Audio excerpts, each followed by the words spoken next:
All right, welcome back, everyone. That's the first that we didn't discuss that. Another episode of SVT. You know what? If nobody calls it, I'm just going. Yeah, Yeah. that's fair. It's action time. Right. We had an extended weekend in our personal lives. Hopefully everybody out there watching did too. How was everybody's extended weekend? Vince, how was yours? Hot. Yeah, it was Fucking hot. hot. Yeah. Uh, Imagine the A's playing in this in Sacramento and Las Vegas. That's gonna be yeah. great.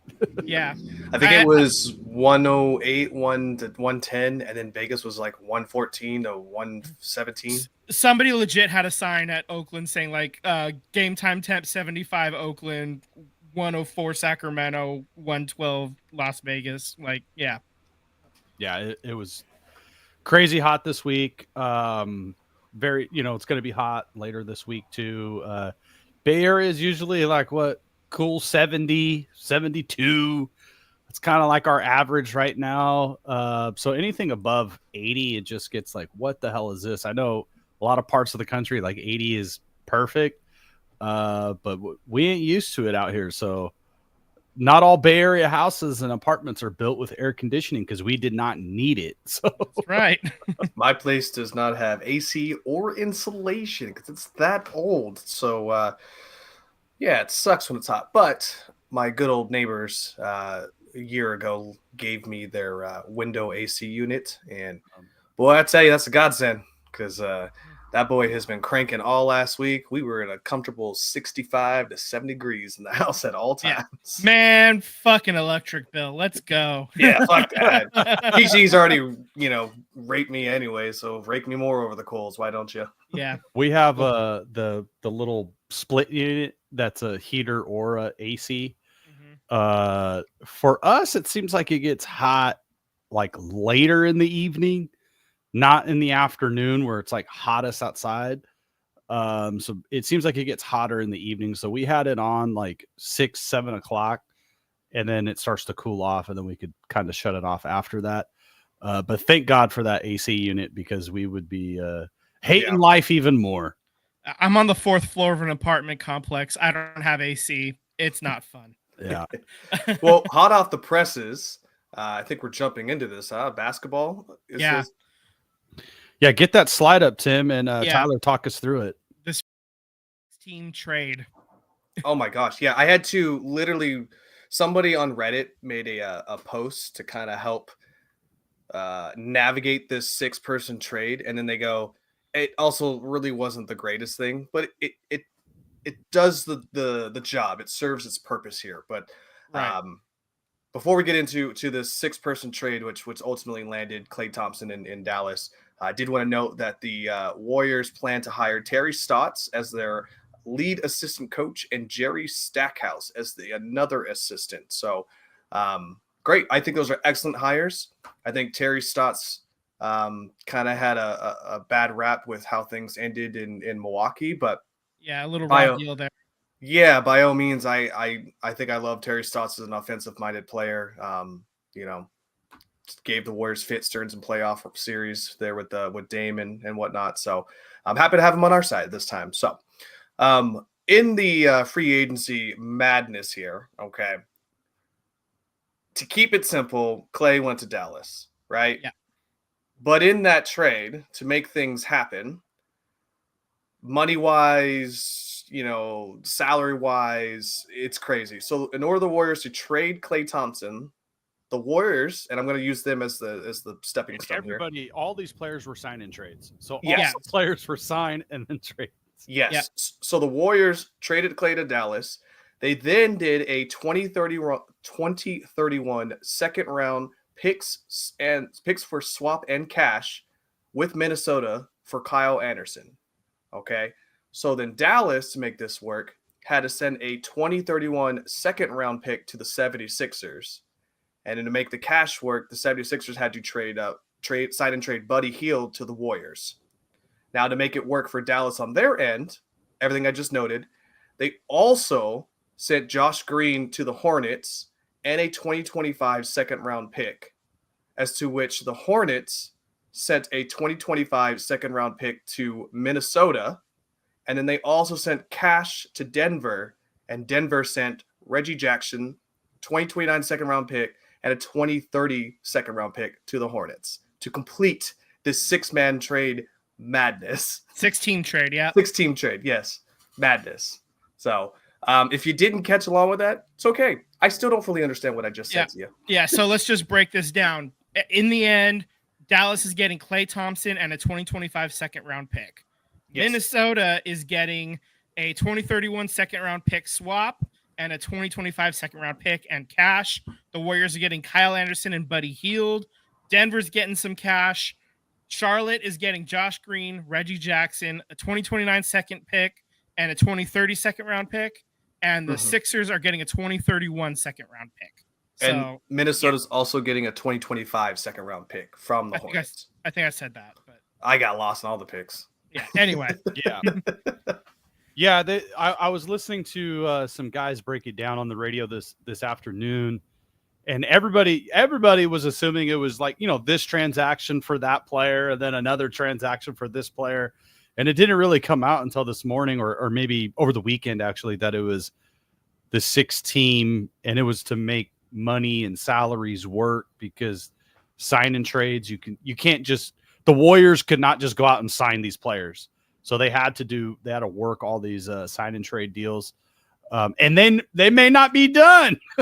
They may not be done, but it sounds like next year that the Warriors, and I want to say the other team was the Clippers. Don't quote me on this. They have reached a hard cap again. So they're going to probably have 16 teams on the hard cap. Actually, I got an alert from Bleacher Report, I believe. Yeah, so they're going to have to make numbers do magical things next season. So it ain't over. One of my number one sayings, that sounds like a tomorrow problem.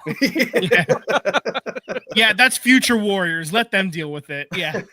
Stuff will come across my desk and it's, 4 or 5 o'clock. Hey guys, sounds like that's a 7 a.m. problem to solve. I'm out. In other free agency news here, LeBron James returns to LA for 2 years, $101 million. I think he took $3 million as a pay cut. So because he can't really go much lower than that, I believe. The big one here, DeMar DeRozan ends up in Sacramento for 3 years, $76 million sign-in trade. There already is a Sacramento fan who has a DeMar DeRozan tattoo that happened 2 days ago. So just wanted a fun little trivia fact there. Harrison Barnes gets moved to San Antonio in that trade, and Chris Duarte to Chicago. So shouts out to Harrison Barnes. He had one of his senator finding his way to Texas. He had one of his best playoff games ever against San Antonio, where he literally never missed a shot. So hopefully better days are for him over there as well too. Miles Bridges to Charlotte. He stays there at 3 years, 3 years, $75 million. And Mikal Bridges crosses the Brooklyn Bridge in a trade to the New York Knicks. It sounds like there was a player that was finally moved to go to New Jersey, but it sounds like they've still got to work out some more of the kinks and that trade's not finalized just yet. So we'll see. Okay. Yeah. I mean, the New York Knicks, the moves that they made and that team returning, they got like basically a championship caliber team from college. They have all of Villanova as their starting five. Did you guys see, this is off not on our notes, but did you guys see the video of, so Stephen A. Smith, ESPN and all, everybody knows Stephen A. He's a huge Knicks fan, so he was going crazy that the Knicks pulled this trade off, and he's so thankful and this and that.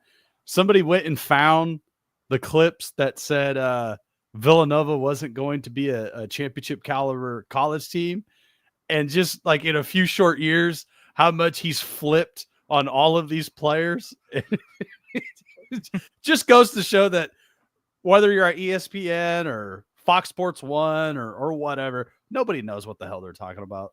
Like, exactly. Nobody knows.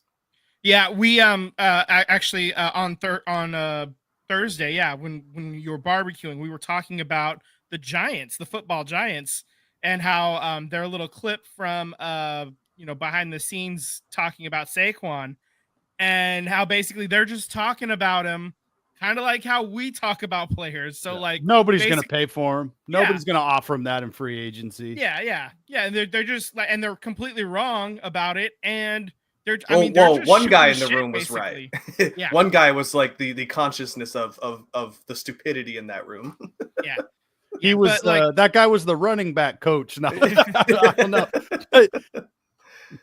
To think that nobody was going to pay Saquon Barkley or even Josh Jacobs, I mean, maybe they didn't go top dollar like some of these other free agents, but somebody was going to fit them under that salary cap. But just going back to the point, nobody knows what they're talking about. Yeah.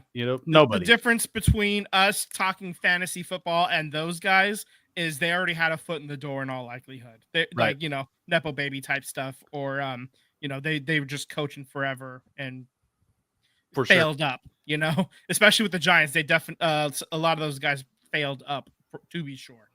Well, we don't really have much on NFL, so it's okay for me to mention it. But Yeah. my favorite comment after that whole video leaked is they asked the owner or the GM about it, and he said, "We're paying this is their quarterback Daniel Jones. We're paying Daniel Jones, $214 million. We're not paying him to hand off to a $12 million running back." I'm like, man, you could have saved face, and you still couldn't do it. So, you know what, New York Giants, you stay as a poverty franchise. Awful. I'm cool with that. Hey, coming back to the Warriors, I want to talk about the current roster versus last year's roster. Is the current roster right now, is this team a 47-win team or better? Because last year they were 47. They were almost a 50-win team. I mean, they have to be, right? Because 50 gets you in the playoffs pretty much. Like, you're in the playoffs, probably about 50, 52 wins, right? So to say that they're better than last year, I would say they're going to be a lot younger than last year. And we're not going to have to be beating our heads against the wall about Steve Kerr trying to play some of these young kids because he has to. That being said, I think you have to be a 52-win team no matter what. I don't think this team is much more than that right now as it's constructed. But I think 52 is your benchmark. You got to get that many games to make the playoffs. Hypothetically, if last year's stats mean nothing, but if you were a 52-win this past season, you would have been the 5 seed, and Dallas finished their season exactly with 50. So you would have been the 4 seed because the Clippers had 51 wins. So that puts you at the 4. Yeah, I mean, basically in the West, I think the Jazz and the Blazers are the only 2 teams where I'm like, yeah, they're not doing anything. Everybody else is at least in it right now, I would think, they're at least gunning for the play-in tournament. So I would say the Pelicans are probably a question mark for me at this point. They've probably fallen off a little bit. So yeah, but I mean, San Antonio is not. I think San Antonio's on the rise. I think so. I think San Antonio's going to make some noise. They could. Memphis is another one. They didn't make the playoffs last year. They could make that, adjustment. I think Phoenix is on the decline. Mm-hmm. Houston, I think, is going to be better. Jazz, I think they're not close. I think the Warriors are right around 50 wins. I think they do get a couple extra wins. And then part of that, and I hate to say it, is I think it's losing Clay. Losing Clay, actually. Okay. Well, I was gonna. Me and Sam had the same thing. It's Draymond needs to be on the court. Well, yeah. This is all contingent on Draymond behaving for the entire season. Yeah, good boy. Good luck with that. But I just think with Clay being gone, you don't have to force the issue with Clay, like Steve was doing, especially earlier in the year. Mm-hmm. Trying to stroke that ego. I mean, let's call it what it was. I mean, I love Clay and still will be one of my all-time favorite Warrior for me. But we were definitely stroking some egos. He just he just didn't truly come back from the 2 catastrophic leg injuries, Mm-hmm. Not fully at least. And I don't think I the defense was really what was gone from him. Like the shooting was mostly there. It was just the quickness on defense it just wasn't there. He doesn't have it anymore. That being said, who in Dallas and their 5-3 position, maybe they slide Clay to a 4, but I don't think so. Who's guarding at the guards and the small forward position? All three of them ain't guarding. But what defense are they gonna play? Kyrie gonna play defense all of a sudden? Luka gonna figure out how to quit playing Olay defense? Clay gonna get that extra step all of a sudden? Like, I get that the getting Clay offensively could be a beneficial to you, but also you lose somewhat defensively. And I don't know where they make that up in Dallas, because that was kind of one of their weak spots, was they didn't play defense. And look what happened. They got blown out by Boston because they didn't play defense. You just acquired a guy who is a step slower than what he used to be. So Yeah. I don't know if that's honestly the greatest thing that they could have done, but Yeah. hey, I think their for money. Dallas, I think I see them as kind of the same, 46, 47, 50 wins, maybe, I see a very thick middle, Yeah. like it's a very crowded play in. And then like this past season, how teams kind of just fell into their spots, right? Like Oklahoma City Thunder is the number 1. Denver was the 1 seed for a majority of the year. And then there was a couple of weeks where Minnesota was the number 1 team. So I think the top 3 teams will probably stay as the top 3 teams as long as nothing catastrophic happens. Right. I actually think Denver will probably fall to the 3 seed because they lost a lot of pieces. I was about to say that. Yeah. I think Minnesota will probably shoot up to the 2, or I think they'll probably be the 1 seed. Me personally. But I think I see Oklahoma and Minnesota being the 1 or 2 seed. Denver will be there. I think the 4 and the 5 is available. But I don't know. What do you guys think of, like, we got Slow-Mo, man. He's not a bad basketball player. He's a very smart basketball player. He has to be a better defender, right? He's kind of a read and go. Like he's not a guy that's going to create his own shot, but he's going to make the proper read and hit open looks. He's going to play smart defense. I think it's definitely an upgrade over having him over Clay. I don't think it's a huge upgrade because unfortunately Clay wasn't available to just do the defense, right? The defense of that Clay brought, where he could just take a player out of the game. Right.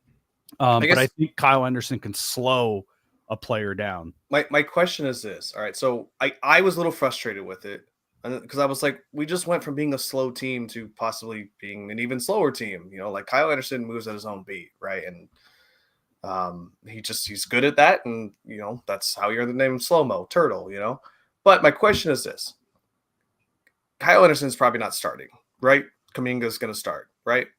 So I think what Kyle Anderson, or at least what they did to bring in Kyle Anderson, now that I've had time to think about it, I think it's a pretty smart acquisition because you got rid of Chris Paul, who was I'm going to make the methodical move and everything is going to be methodically done right to anchor that second offense, right? Which here and there, he played first, played second. Exactly.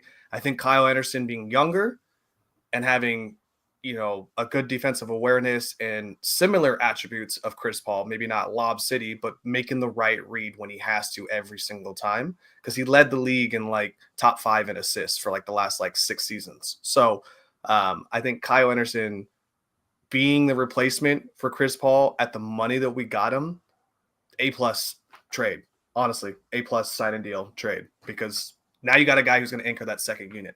Now Brandon Podziemski can go run off ball and learn to grow to be that type of player, while also being a defensive help for Kyle Anderson in that second unit as well too. So I think it's a great acquisition.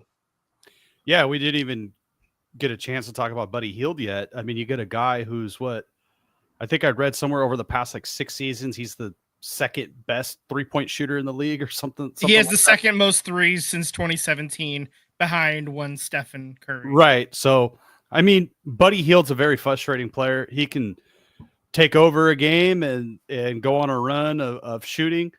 But just ask the Sacramento Kings fans. You know, he could shoot you out of a game too. So Yeah, I agree. So the question begs, we all agree we're lacking size still, right? Like if you're Yeah. going to compete against the top of the West, you need size, and we're definitely lacking it. And Draymond ain't going to get any younger. Getting beat up, in the paint there isn't doing great wonders to his body. So I just don't know. There's two things that comes from this next question I asked is Lauri Markkanen is still on the table somewhat. Seems like it's kind of cooled down a little bit, but do you sell the farm for the remaining 2 years of Steph Curry? Or do you just stick with what you got and, we're going to ride this out and Curry's going to leave, maybe Draymond leaves, Steve Kerr leaves, and now we're starting to open up the checkbook because we're not paying guys, $300 million for the next 5, 6, 7 years. So I what think do you guys think? right now, this roster right now, I think we could see maybe a 4 or 5 seed on a everything going the Warriors. I think that's the ceiling. Yeah, the ceiling is like 4 seed. Yeah. And if do I see them getting out of the Western Conference Finals? I don't. But even if they did, I think they're getting sliced and diced by whoever is coming out of the East. I think it's probably going to be Boston again, but this team is not beating Boston in the finals as is. I think if you are going to get to the finals and have a chance to win, then you have to add a star or a rising star. And I think you have to go all in for Markkanen or somebody that is young and going to be a superstar. My concern, right, is to get Markkanen is what are you giving up? Okay, draft picks, fine. Give up draft picks for the next whatever years because you need to win. You're trying to win one in the next 2 years because of Curry. So draft picks, don't care what they are, get rid of them. But if you're also getting rid of, say, JK, Pods, Moody, Jackson Davis, like who the heck is the second unit? So the goal would be great to get Markkanen, but then who's on the second unit? Who's backing up these star players? Because you can give the game away. As we've seen, when these role players come in, you can just give away a game. So it's a very slippery slope, but I think if you can make it work with draft picks and maybe you got to say goodbye to JK. If it's draft picks and Jonathan Kuminga, I'm doing it. I think it's draft picks and I think it's Pods and potentially Moody. I think that's what's on the table. The Warriors are trying to get a third team, from what I last heard, into the mix to try and ease that blow. But I think it would be Pods, Moody, and some draft picks. I would do it. Okay. I would do it. Yeah, I'm not selling the entire farm, but pieces of it, sure. Yeah. Okay. Yeah, because it's about trying to do everything you can because obviously Stephen Curry is an all-world talent and deserves. If the window is still open even a little bit, you got to at least try to get through it. Okay. So, well, we'll do on this with JK. He would have to, if he is going to get that contract this season or next season at the end of the year. I think this is the season, if he's going to remain a Golden State Warrior, this is the season that we have to see that jump. And I know we were talking about it a little bit, Tyler, is I can't really, I know there's been moments of JK sightings of like, wow, look at that athleticism. Wow, look at what he can do.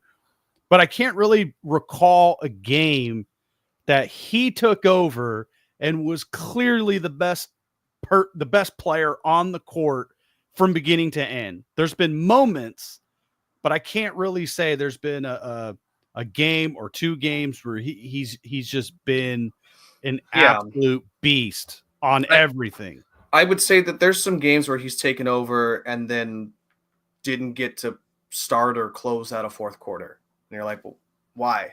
Because Steve Kerr was playing favoritism with some of the roster that he had in there, right? So we didn't always get to see potential of that. I would say my opinion, my humble opinion, is that I think what is really going to be, for me, a big stepping stone for Kuminga, I think he did a better job offensively last year as far as securing the ball and making the right decisions. I think he did obviously a lot better, and he's showing improvements. Where I want to see Kuminga this year, I want his attitude to be better. I want him to understand that you're not going to always have your night. You're not going to always have your way. But he's always shown me that when he doesn't go his way, he pouts. He lacks on defense. He lacks on offense. His IQ goes out the window because he's so inside of his head. And I want to see that maturity happen. Like you were 19, you're 20, now you're 21. Like you're going to be 22 this year. It's we got to make sure that now we're starting to think poise. You've been in the league for a few years. And to me, that's where I want to see him improve the most. But we'll see.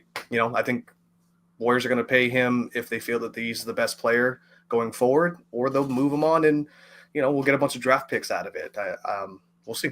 So absolutely. Let's move on to the other Bay Area team. Yeah, let's put up the next image. This is really big news, Tim. Let's do it. Celebrate.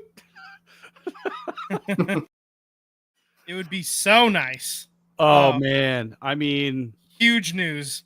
He signed it. Macklin Celebrini signed the ELC entry level contract. Excuse me. So he's going to be in. He's not going back to college. He got enough out of there, and he already won the award for the best college player as a 17-year-old. I don't know what the hell else you could do besides get a degree. That's about it. Yeah, again. Yeah, he can get a degree anytime he wants. That's right. Yeah, and he'll have the money to do it too. So I think the odds of when Will Smith signed, I kind of felt like he was going to sign just because it makes sense to try to have as many young guys on the same team at once. But man, when that news came across, it was just so good. And the energy that I feel to make an effort to go and see this team, yes, is just, I'm ready to go. Like I want to go. I wanted to let you know, I looked up today because you had mentioned it and nobody responded to you, and we were a little tied up, so I apologize. But the tickets for opening night are still available. The cheapest seats they have available is $75. There's nosebleeds, but as Vince and I will tell you, there's a bad seat in that house unless you sit in the 4 seats that are behind a pillar. Yeah. I already spent a bunch of money on the Joe Thornton retirement game. Jersey retirement game. So, but this is, it's exciting time to get in on the ground floor. It's not hopping on a bandwagon right now. The team is bad, so now's the time to get it. They're probably not going to make the playoffs this coming year. There's just going to be too many, learning, like too much learning for the rookies and the young ones to go through. They still don't have a guy to quarterback the power play, Right. So there's, there's just still too many holes right now, but it's coming. And a lot of people are like, in like 2 years. Yeah. That's when this thing's about to pop off, man. I really want to see Will Smith out there with him, man. Like, I just want to see, even if they're, obviously Max is going to be a one-liner, but if they play a couple lines together because they're, in between shifts. Yeah. I want to see it, man. I want to see what they look like together, Yeah. You know what I'm most excited for, guys? Yeah. It's cracking open those upper deck hockey cards and getting all of them first edition, first rookie. Oh man, of Will Smith and Celebrini. Oh, it's going to be so nice. As you guys know, I love getting that rush of opening some type of mystery box, mystery pack. Yeah, man, no, but and I really love what Mike Greer has done with the roster building. Is they added some players that are veteran presence that still have a lot to give in quality hockey, but also it doesn't break the bank that makes it so difficult that say next year or the year after you want to bring in another star because you feel like you can move on something, or even some of your young guys start to show that they're really good. They're set up to bring in talent, but also retain talent and keep a core together for a number of years. So I really love the approach that Mike Greer has had. And he's, you know, this franchise hasn't been good for a few years now, and he truly had to tear it down to the studs.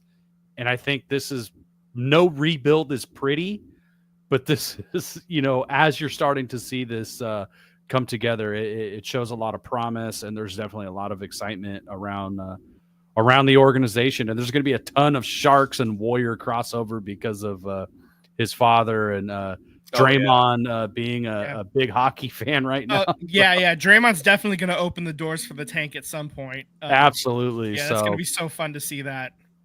Yeah. So I'm juiced. I'm super excited for this. Yeah, I mean, I think I still want to try and catch some Barracuda games because you Absolutely. never know. There might be some young kids that we like that just need a little bit more seasoning down there. So by all means, if you're listening and you're in the area, if Sharks games are a little too expensive for you, which, you know, they may be coming on the rise here, you can always catch a Barracuda game for like $19. So don't forget. It's like $25 on the glass was what we paid, right? Yeah. Yeah, and we were like right behind the fucking pocket change. Like, right. So point, yeah, it's a lot of fun. It's a great venue to watch a hockey game. So get out there. Also, I know if we're you're going to be going to a few. Yeah, if you're a former A's fan, the in-arena announcer is the same arena announcer for the A's. Oh, so, wow. So you know, if you miss her, you know, you can hear her voice again through the speakers. So. Nice. Sweet. All right. What else we got in the free agency of the hockey world too? All right, so just a couple of things. Vladimir Tarasenko is going to Detroit for 2 years, $9.5 million per total. So, you know, for almost $5 million per year for him. And then Sidney Crosby's contract is coming soon. It sounds like that they're going to try to do multi-year contract. So, like, you know, they're talking maybe 3 years, and he was getting $8.7 million per year. His number is 87 because he was born in 1987. He's a very superstitious guy, so maybe as is all hockey / just, baseball players. yeah. So they only have like $3.5 million of cap space to work with, so they still have to make a few moves in order to fit Sidney Crosby's contract in there. It's crazy that he's, you know, I would say that the tail end of his career as he approaches 40, where I remember him coming into the league and him being like, you know, the Sid the Kid and all that. That kind of, I mean, that makes me think about, you know, the Capitals with Ovechkin. It feels like it was yesterday when he was all over ESPN News and like driving to practice in new cars every single day, and, you know, just to talk scoring. Now it's like 70 goals or whatever ridiculous. I remember the commercials calling it the Ovech trick, the hat trick of hat tricks. Yeah, exactly. I like what you did here, Vince. The Sidney Crosby crossover here. He was actually at the Copa for Canada because Team Canada qualified for the Copa there. So I don't know if you had anything else from hockey here, but that was a good transition. No, that was here. Yeah. So let's actually throw up the Earthquake scores real quick. They had 2 games this week. Tim, go ahead and throw.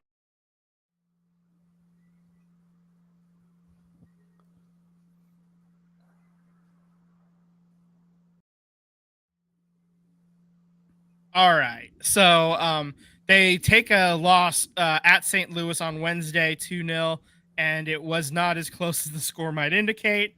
But then they host Chicago on Sunday and get the W, 1-0. I happened to be watching the game on Sunday when they got the goal. It was just a counterattack, and then they were able to put it in, surprisingly. It's the first goal they've scored for the new coach. I also want to say this. 3 games. I also want to say this.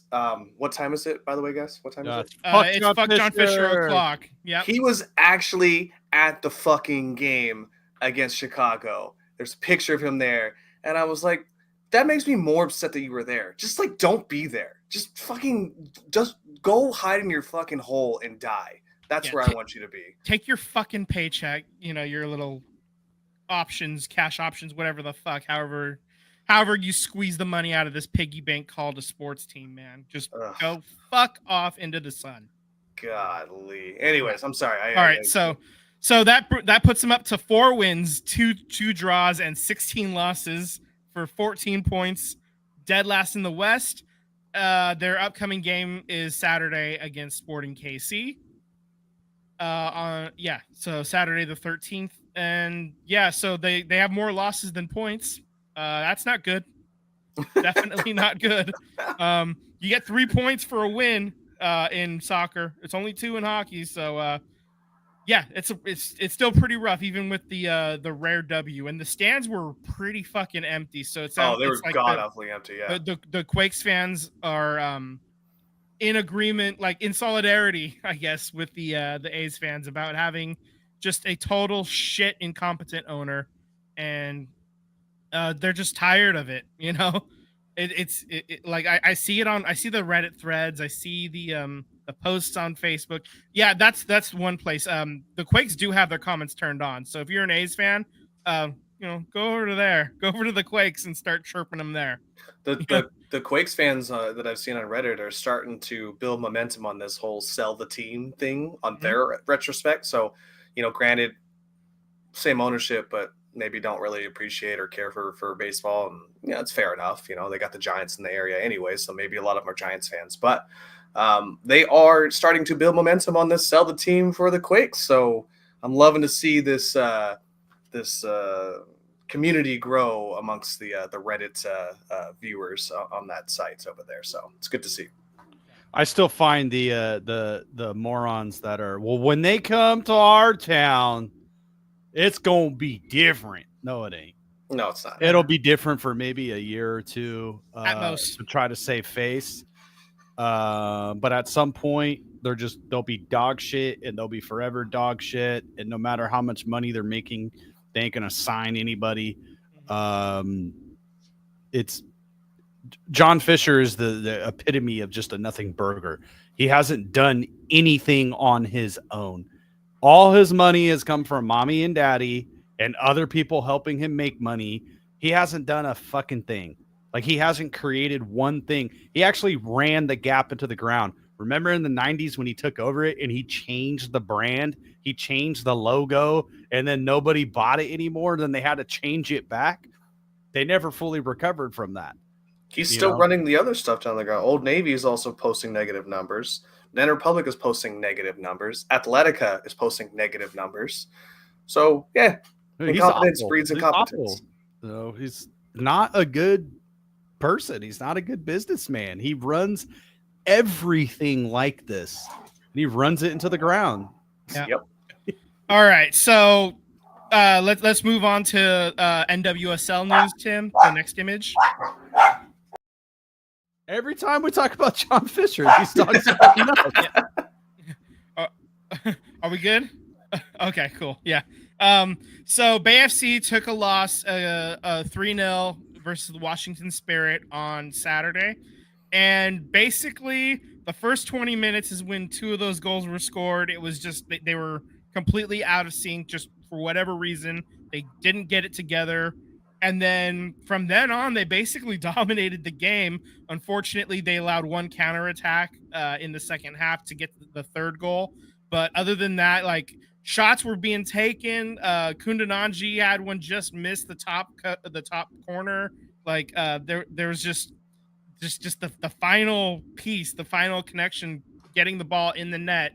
It's just not quite there yet. And I swear to God, I can feel it though. There's going to be a game sometime soon after the Olympic break that they're going to pop off for about 6 goals. Like I can feel it coming. Like, it's just they're not missing by much, and they're getting closer and closer.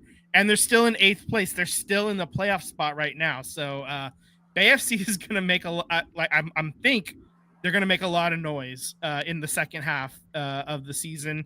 As I said, right now they're 6 wins, 10 losses. Currently 8th and final playoff spot in the league. They have Leagues Cup games coming against Mexico. And then the next NWSL game is actually in August. They're on the Olympic break right now. That'll be at the Utah Royals August 23rd. One player transaction that actually has there's rumblings is Scarlett Camberos, who was like a top player for Club America in Mexico. She actually had like a stalker, and that's why she ended up getting traded to Angel City, and then BayFC got her in the expansion draft that way. So that's how she ended up on BayFC. That's unfortunate. Yeah, that's very unfortunate. It sounds like that situation may be alleviating, and so she hasn't been playing the last couple of games. So it sounds like she might be heading back. Like she's been spotted. She hasn't been playing, so that way she's not recognized. Is that no? She hasn't been playing the last couple of games to like save her from injury while they work on a trade. To make that happen. Okay. I believe this is just like rumor mill stuff right now. Got it. But it sounds like she could be on her way back to a place that, other than having a stalker, she really enjoyed playing for, and she was wearing the number 10 down there, and she was, she had the armband on her there too, so she really enjoyed it there. It's just the situation for her own safety, she had to get out. But it sounds like maybe they've kind of got it figured out, so they're trying to work on getting her back back down to Club America in Mexico. So that's when if and when that does happen, that does free up some more money for BayFC to maybe find another impact player to try to get the last push for the playoffs too. So nice. We'll see how that goes from here. Still, one more note on NWSL. They announced that the championship game for the league will be held at CPKC Stadium in Kansas City on November 23rd. And so this is they do a neutral site for their championship games. KC might be in that championship game. So oh wow. And it totally makes sense. This is the first stadium that was built specifically for women's sports in America. In North America specifically, like not just USA, Canada as well. So and it opened this year, so that's why it's happened. Like the writing was on the wall. The it only holds about 11,000, 12,000 people, so it'll be a pretty expensive, pretty pricey ticket to get a hold of. But that'll be a really exciting time to kind of show off a phenomenal smaller stadium that is specifically focused for women's sports, and it's going to be quite a landmark achievement for the league to have their championship game hosted in that stadium. Nice. And when I saw that was happening, it made me wonder if there was any news on BayFC and their pursuit of their own like soccer specific women's stadium as well. Oakland, San Francisco, and San Jose all are interested in trying to make that happen, but there's no movement recently as of anything I can see. I will say winning breeds a lot more excitement too. Yeah, so, totally. Yeah.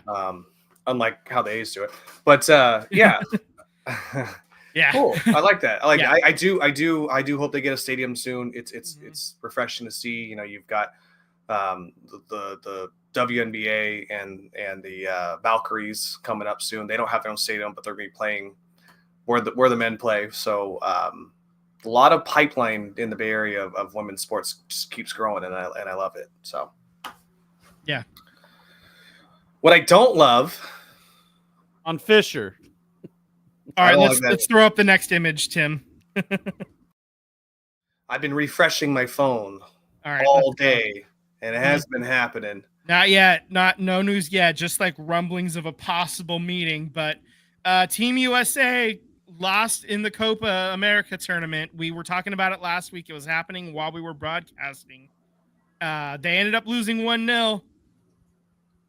You know what's frustrating about this whole thing? The Shame. 1-0. Shame. Berhalter, you could see him on the sidelines during the game, like my 70-year-old grandma trying to figure out technology because he's got an iPad, and he's fighting with his assistant / our ex head coach of 7-8 months ago on this stupid iPad because they're watching another game. Then Berhalter puts his hands up to tell it's a draw from the other game. All you have to do is either draw this one or win. And then literally 2 minutes later, that's when the goal gets scored by Uruguay. So What coaching are you doing? Yeah, Telling no, people, hey, half-ass it, and we've got this. go for the win. There was still like a half hour at least in that game, and this is like, if you can encapsulate just one reason why he needs to be fired, it's that, because he was, instead of worrying about handling his own business, he was like, oh, it's 1-1, it's 1-1 to the players. There's pictures of him on the sideline going 1-1. So it's just it's unfortunate, man. Like it's Like, I don't know what's more incompetent, FIFA as a whole, or the U.S. committee on figuring out how to navigate it's this the national U.S. team. committee. It's the U.S. committee, but also, to be fair, Christian Pulisic is the only top line talent like on the team.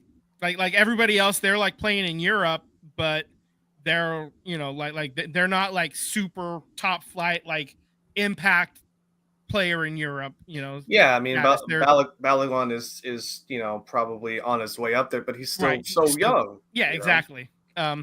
And Balogun's not going anywhere. Like he changed to USA. He used his one-time change to come to Team USA. So I would also argue that Dest is a game changer, but he was hurt. He had tore his ACL. Yeah, Tyler. I mean, there's a lot of really good players who are like solid contributors to teams in Europe, where the best leagues are for soccer. But I would argue like Dest is better than Weah for sure. Oh, absolutely. And Tim Weah, what are you doing, man? Like we let me punch you in the back of the head. Yeah, he like just like, you're supposed to be a veteran. But is that not the apple doesn't fall too far from the tree as Berhalter being your head coach? Like, yeah, I you think lack so. the discipline of what your head coach tells you, and that's what you breed out. That's what you brought out of your player. To compare it to American tackle football, typically speaking, the worst teams in the league are the ones that get penalized a lot too, just because there's a lot of lack of cohesion and like not good coaching. So mistakes keep getting made, and it works across many sports. If you keep making mistakes, you're going to keep losing. You're going to keep blowing it, and this is self-inflicted, man. This is Well, I agree that there was some controversy around the ref, and especially that last game and the ref previously. But at the end of the day, you got to go out there and deal with what you got to deal with, right? Like, who cares if that ref is not favoring you on calls? It sucks. But guess what? They didn't put the back of the net on a penalty shot because of you. Like, you are the reason why you didn't win. Not the ref was the reason why you didn't win. And it shows, man. And I really hope Berhalter isn't here by the end of this week. But, the incompetence of the U.S. committee, who knows? I don't even know if their incompetence is enough to attract a coach. Like, what were we saying this week? What were we saying that was the pipeline, the dream to have him come coach here after he retired? Jurgen Klopp. Yeah. Like, so even if it's just flub, to get people excited. I don't even know if he's excited to want to coach a team knowing that the committee is running this. No, yeah. So I anybody who's floating the name Jurgen Klopp out there is dreaming, and they're smoking something, and I want it. I know a guy. Yeah, exactly. Just for Copa America in general, we got Argentina playing Canada in the semifinals on Tuesday, and then Wednesday, Colombia and Uruguay are playing on Wednesday, and then the winners will play on Sunday in Miami at 5 p.m. The losers of those games will play in the third place game, Bank of America Stadium. I believe that's Minnesota, right? Yeah, on Saturday at 5 p.m. So, hey, look, we lost to Uruguay.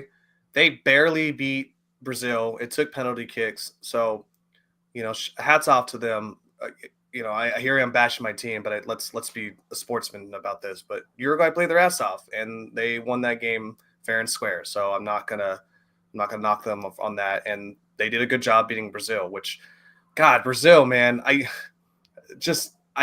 a fall from grace as a country. Like, it's when it comes to their soccer team, Right. So I hope better days for Brazil and for Brazilian fans because they are lunatics when it comes to their football team. So yeah. Okay. So there's Copa. Just real quick, I'm just gonna go over Euro 2024 is also gonna wrap up this weekend as well, also on Sunday. But so Tuesday at noon Pacific time, Spain and France are gonna be playing. Wednesday at noon, England and Netherlands are gonna be playing. Winners will meet on Sunday in Berlin. So, and that game will also be at noon Pacific time. So, and these games are all happening in Germany. So yeah, England is, like despite their best efforts, they're still in the semifinals. yeah, man. Hey, despite their worst efforts. Yeah. That last game was whew. It was on pins and needles. I think they didn't score till like almost like the 80th minute or 86th. Yeah, and then they ended up winning in the shootout too. So the Three Lions live for another day. Yeah. France barely squeaked by on the shootout as well against Portugal to get to the semifinals. Yeah. Oh, that's right. Yeah. And Ronaldo was crying. He was all sad. Yeah. Well, he did miss a great opportunity. So yeah, he did. Wow. Okay. All right. So there is your footy update. Yeah.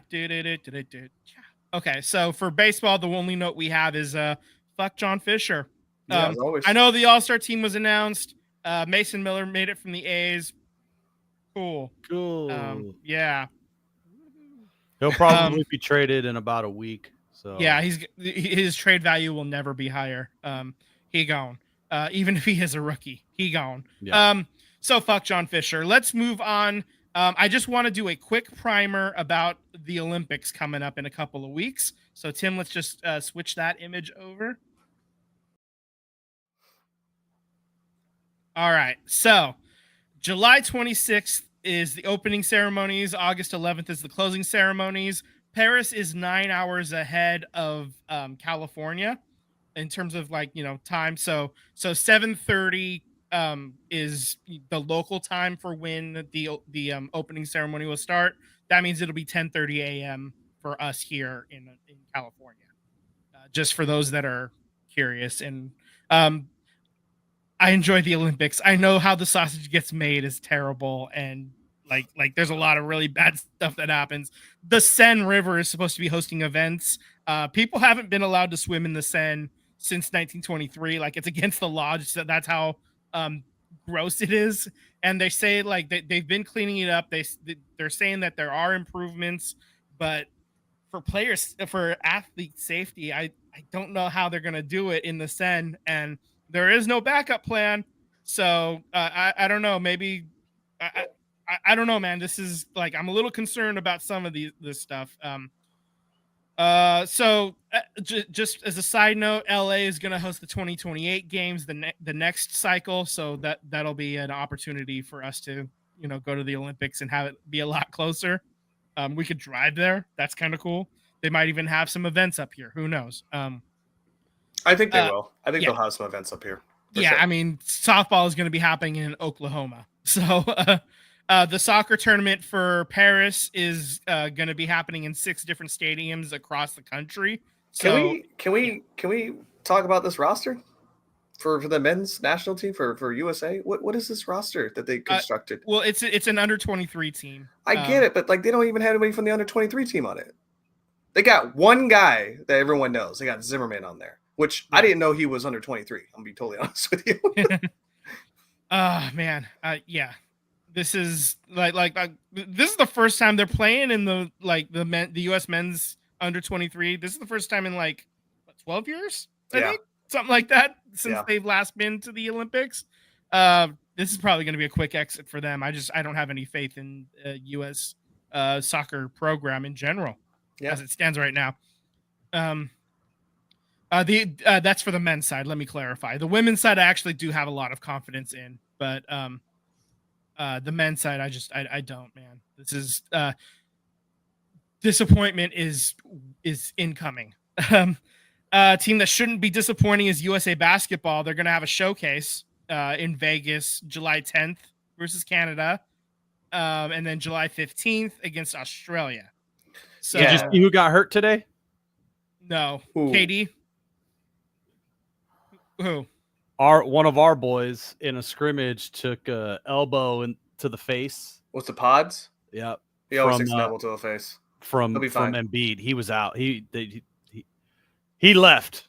Yeah, he'll be all right. He took an elbow to the face and wore that bandage on his face and Yeah. had one of his better games last year. So He got nailed. Oh, that man. sucks. Well, Yeah, so Olympics are in a couple of weeks. I'm pretty excited for it. I especially like the opening ceremony. To me is always like, you know, the best of what we could be as human beings, as earthlings. You know, if you know everybody were to behave themselves, it is like it is a beautiful show. You get to see everybody walking around the track, and you know, like it's a beautiful moment in an otherwise ugly world, you know, that we live in. So yeah, it just like just for a couple of weeks, I can say go USA without feeling embarrassed by us, you know, like for a little bit if we're being totally frank, you know. I'm gonna be Oh, totally honest man. with you. I am absolutely juiced for this USA basketball. Mhm. I haven't been this excited for USA basketball since the Redeem team. That showcase on July 10th against Canada, it's gonna be great because Canada was the team that we lost third place to in the was it the FIBA championship, I think it was, or something like that. Mhm. So definitely there's going to be some motivation to come out there, guns blazing, coming out gangbusters, I think, against that team. Still no Wiggins. Wiggins has decided to not play nationally, but you still got. Well, he was withheld, right? I read that he was withheld by the Warriors because he had an injury, and they have a right to hold him back. Oh, has an I injury. read that he was not one to do it. I also read that he was also not going to do it with talks about possibly being traded, so they didn't want to have him be injured. So maybe the Warriors were doing that too. So I don't know. Could be a little bit of both. Column A, column B. But yeah, I'm really excited for that. Australia is always a great powerhouse as far as a basketball team. And I do want to note, because it's not on here, but the first game I think it's the first game that the pool that Team USA is going to play is Serbia when they go to Paris. So we get to see Jokic like right off the bat. So I'm super juiced for this, man. I hope Team USA goes out there and at least puts on for a good show. I know a lot of our guys are much older than what they used to be from the Redeem team, but hey, man, you got Steph Curry in your team. I'm going to say you got a chance. There's and just all the other sports too, like in swimming, Katie Ledecky like qualified by beating the rest of the competitors by like half of a length of the entire pool. Like she's like one of the qualifying events, she hits the thing to stop the clock, and she's just sitting there just treading water, checking her fucking watch, like and then like 20 seconds later somebody else finally comes into the picture and like gets second place. So I'm excited for that. I mean, even like Team USA gymnastics and stuff like that. With a squirrel, all of that. Like I just get really hyped for to see sports that I don't normally get to see. You know, like how often do you get to watch? I know it's a Winter Olympic sport, but curling's never on TV until it's the Olympic time. And I love it. I eat that shit up, I think I've seen on ESPN more cornhole than I've ever seen curling. I know, right? So I mean, that just goes to show you, like you get to see, people running races and triathlons and just all kinds of other sports that don't normally get a chance to shine. Sha'Carri Richardson like crushing records left and right on the track. I'm hyped for all of it, man. So we'll definitely be keeping an eye on that once the Olympics start. And so that's what I got for that. We have one last note, and this is just from college sports.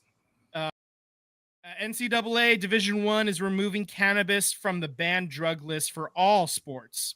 Division II players are like, damn it. Yeah. Why couldn't I have been better? No. Okay. So, no, this is the right decision. I mean, cannabis is legal in just straight up pure legal in many states now. And It's just it's stupid to try to you know, like to treat it as it's not a performance enhancing drug. I'll tell you that. Yeah. Well, I agree that it shouldn't be, a banned drug. I would say in moderation, kids, please don't show up to your Sunday football game blitzed out of your mind trying to run with the rock. And, you don't know where you're going. So yeah, in moderation, that is, kids. that is for beast mode only. Like, yeah. I had a couple of things real quick. I forgot to say in the basketball bit that the All-Star game is in San Francisco this year. It is. Yes, it is. And for a football note, today it was released how much each NFL team received from the league office. Was it like 305 or something like that million? Nope. It was like an encompass number of like 305, right? Something like that. Higher? You got 305, Vince. What do you got? I'm gonna go 306. Tim, what do you got? Just get Tim in here. What do you got? Just say a number, Tim. Above 300. 700. Yeah, why not? Okay. All right, not quite that high. Each team received $404 million. I'm gonna spin that wheel. Yeah, Price is Right rules, baby. Let's go. Each team got $404 million, up 6% from the 22 season. And this is all money before teams receive tickets, concessions, all of that nonsense. So anybody, I know the NFL is number one in the nation right now, as far as how much it costs and how much revenue is being generated by the NFL. But no major league sport is losing money. The MLB is not losing money. John Fisher is not losing money. The Marlins are not losing money. The Tampa Bay Rays are not losing money. If you were literally losing money, you would have sold these teams. Mm-hmm. You're not losing money. The wool is over your eyes.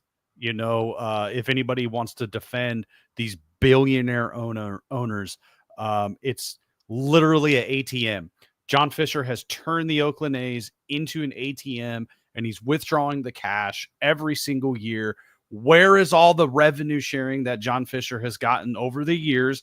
It didn't go to the team. It didn't go to the stadium. So where is it? This $90 million gap that you were separated on with the city of Oakland, you should have had that. That should have been a no problem. The financial burden that you say you have with just moving to Las Vegas and you need this public funding, you should have this money because you did not invest a dime into the franchise.